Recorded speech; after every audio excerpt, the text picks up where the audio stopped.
जय हिंद दोस्तों, आप सबको इंडिया माई जान पर स्वागत है।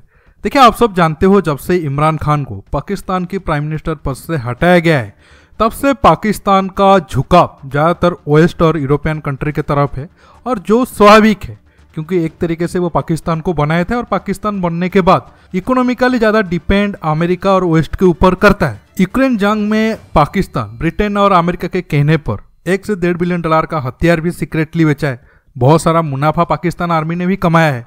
पाकिस्तान आर्मी को ये लग रहा था इससे अमेरिका और यूरोपियन कंट्री खुश हो जाएंगे और उन्हें कुछ एड वगैरह और बाकी पैसा वगैरह मिलेगा। लेकिन अब अमेरिका ने पाकिस्तान के मिसाइल और न्यूक्लियर बम बनाने को लेकर जो कंपनी है उनके ऊपर बैन लगाया है।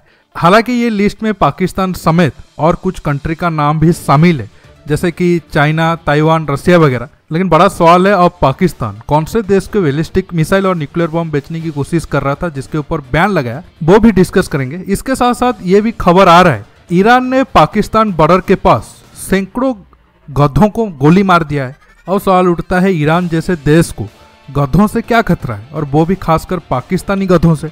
आज हम दोस्तों इसी टॉपिक पर बात करेंगे। जानने के लिए आप आखिर तक ये वीडियो को देखते रहिए और ज़्यादा से ज़्यादा लाइक शेयर करना बिल्कुल मत भूलिए।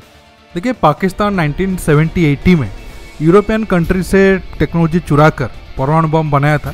इसके बाद पाकिस्तान के पास परमाणु बम तो बन गया था, लेकिन उसे ले जाने के लिए एडवांस मिसाइल सिस्टम नहीं था।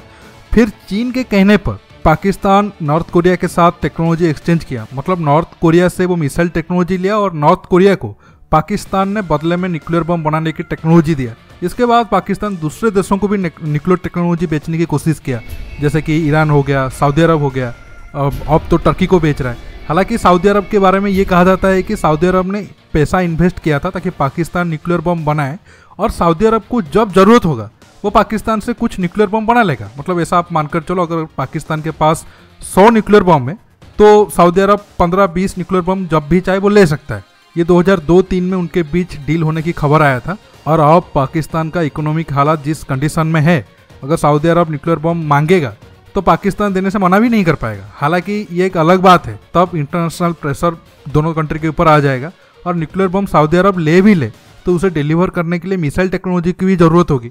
हाँ, ये भी एक सवाल आ सकता है, सिर्फ न्यूक्लियर बम ही नहीं, पाकिस्तान के मिसाइल पर भी सऊदी अरब कुछ डिमांड किया होगा या फिर उनके बीच डील में तो अब मेंशन किया होगा। ईरान की बात करें, ईरान को भी शुरू में बेचने की कोशिश खबर आया था। इस बात को लेकर जो पाकिस्तान के न्यूक्लियर साइंटिस्ट है उनको हाउस अरेस्ट भी किया गया था। लेकिन अब प्रेजेंट टाइम में ज्यादा चांस है टर्की का। हालांकि ये जो रिपोर्ट आया है कौन से कंट्री को बेचने की कोशिश किया गया है वो तो खुलासा हुआ नहीं है, लेकिन ज्यादा चांस टर्की का लग रहा है, क्योंकि टर्की अब न्यूक्लियर बम बनाने को लेकर ज्यादा उछल रहा है। लेकिन अब जो भी कंट्री है, पाकिस्तान सिर्फ उसे न्यूक्लियर टेक्नोलॉजी नहीं दे रहा है, न्यूक्लियर टेक्नोलॉजी के साथ साथ मिसाइल टेक्नोलॉजी भी दे रहा है। मतलब डबल खतरा है, ना सिर्फ वो कंट्री न्यूक्लियर बम बना पाए बल्कि वो न्यूक्लियर बम को एक मिसाइल के जरिए फीड करके दूसरे देशों में तबाही मचा पाए। देखिए, आज जो ये पाकिस्तान ये हरकत कर रहा है न्यूक्लियर बम को लेकर, इसके पीछे अगर कोई देश ज्यादा जिम्मेदार है, मैं कहूंगा अमेरिका और वेस्टर्न कंट्री, क्योंकि ये देश शुरू से जानते थे पाकिस्तान न्यूक्लियर बम बनाने को लेकर कोशिश कर रहा है, लेकिन वो उसे रोके नहीं, क्योंकि हमेशा वो इंडिया के काउंटर के तौर पर पाकिस्तान को देखते हैं। अगर शुरू में वो पाकिस्तान को रोक देते न्यूक्लियर बम बनाने को लेकर या फिर नॉर्थ कोरिया को न्यूक्लियर बम देने को लेकर, तो आज दुनिया देखो आप ऐसे हालात में नहीं पहुंचता। लेकिन तब वो जानबूझकर चुप रहे, और अब आप देखो नतीजा क्या है। इतना ही नहीं, इसी साल ही FATF से पाकिस्तान को निकाले हैं, और FATF से निकलने के बाद पाकिस्तान क्या हरकत कर रहा है वो आप सबके सामने है। जैसे मैंने आपको, अब आपके मन में सवाल होगा, अमेरिका अब पाकिस्तान की बैलिस्टिक मिसाइल और न्यूक्लियर बम बनाने वाले कंपनी पर बैन लगाने के बाद पाकिस्तान के ऊपर क्या असर पड़ेगा। देखिए, ये डिपेंड करता है अमेरिका कितना स्ट्रांगली बैन लगाया है या सैंक्शन लगाया है। अब तो ये रिपोर्ट देखकर लगता है कि अमेरिका ज़्यादा सीरियस है नहीं, तो इसी वजह से शायद जिस कंपनी पर बैन लगेगा वो आगे किसी दूसरे देश की कंपनी के साथ या फिर दूसरे देश के साथ डील नहीं कर पाएगा। लेकिन बड़ा सवाल ये है, कोई भी देश तो ओपनली बैलिस्टिक मिसाइल और न्यूक्लियर हथियार को लेकर डील भी नहीं करते हैं।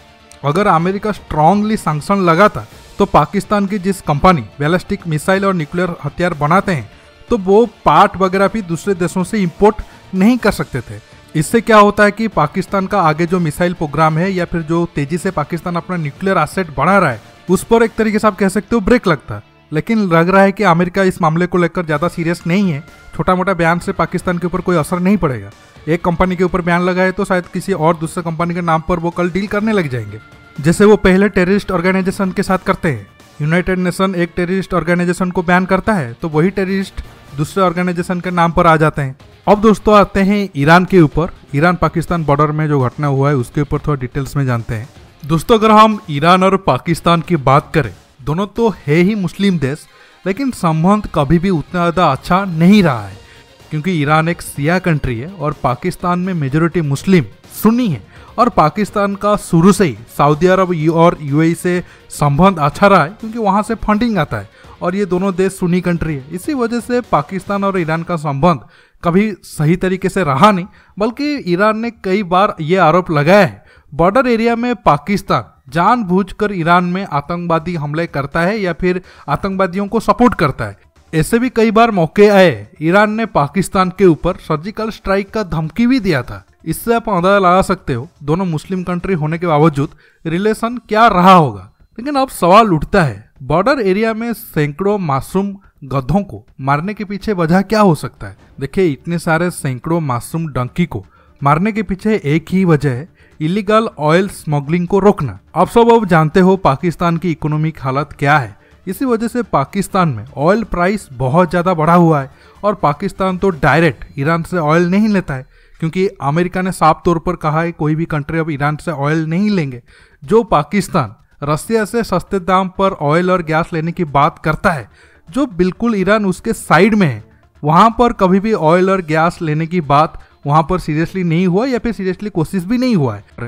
लेकिन जो बॉर्डर एरिया में लोग हैं वो ईरान जाकर सस्ते दाम पर ऑयल लाकर जो बलूचिस्तान हो या फिर आगे की एरिया तक वो बेचते हैं, इससे उनको मुनाफा मिलता है। और पाकिस्तान में और प्रेजेंट टाइम में तो आप सब जानते हो बेरोजगारी भी बहुत ज़्यादा बढ़ी हुई है और ऑयल स्मगलिंग के लिए गाड़ियों का तो इस्तेमाल होता ही है, साथ में ये डंकी का भी इस्तेमाल होते हैं। और अब ये जिस एरिया में ये डंकियों को मारा गया है, कहा जा रहा है कि ये सारे डंकी तब रेस्ट कर रहे थे, मतलब हमेशा इनका इस्तेमाल नहीं होता है। मतलब एक तरीके से मानकर चलो, कुछ लोग हैं वो सैकड़ों डंकी का एक बार इस्तेमाल किए और जो भी ऑयल आया उसे वो कुछ दिन के लिए टाइम लेकर उसे बेचेंगे, फिर कुछ दिन के बाद वो डंकी का इस्तेमाल होगा स्मगलिंग के लिए। जो कुछ दिन का गैप होता है उसी टाइम में ये डंकियों को बॉर्डर एरिया पर खुला छोड़ देते हैं। अब ईरान ने ऐसे टाइम पाकर ये सारे डंकियों को गोली मार दिया है ताकि आगे जाकर ये जो स्मगलर है इनका इस्तेमाल ना कर पाए। एक तरीके से आप कह सकते हो ये बहुत बुरा हुआ, क्योंकि वो मासूम जानवरों का तो कोई उसमें कसूर नहीं था कि कौन इनको किस काम के लिए इस्तेमाल कर रहा है। लेकिन ये दोनों कंट्री का सोच भी कोई बहुत ज़्यादा अच्छा है नहीं। पाकिस्तान अपने लोगों के साथ क्या कर रहा है और ईरान में जो अब हिजाब को लेकर प्रोटेस्ट हो रहा है और वो प्रोटेस्ट को दबाने के लिए कैसे मासूम बच्चियों को भी जहर देकर मतलब मिस्टीरियस तरीके से उनको मारा जा रहा है या फिर आवाज़ को दबाया जा रहा है ईरान में, जहाँ पर ईरान और पाकिस्तान में ह्यूमन राइट का भी कोई वैल्यू नहीं है, वहाँ पर आप एनिमल राइट का वैल्यू अगर सोचोगे तो वो बड़ा बेवकूफ़ी होगा। लेकिन अब आप समझ गए होंगे बॉर्डर एरिया में क्यों मासूम इतने सारे डंकियों को ईरान ने मारा है। दोस्तों आज के टॉपिक में बस इतना ही। आपको ये वीडियो कैसा लगा नीचे कमेंट बॉक्स में कमेंट करके बताइए और ये वीडियो को ज़्यादा से ज़्यादा लाइक शेयर करना बिल्कुल मत भूलिए। दोस्तों रुकता हूँ, बहुत जल्द और एक न्यू टॉपिक के साथ मिलूंगा। नमस्कार।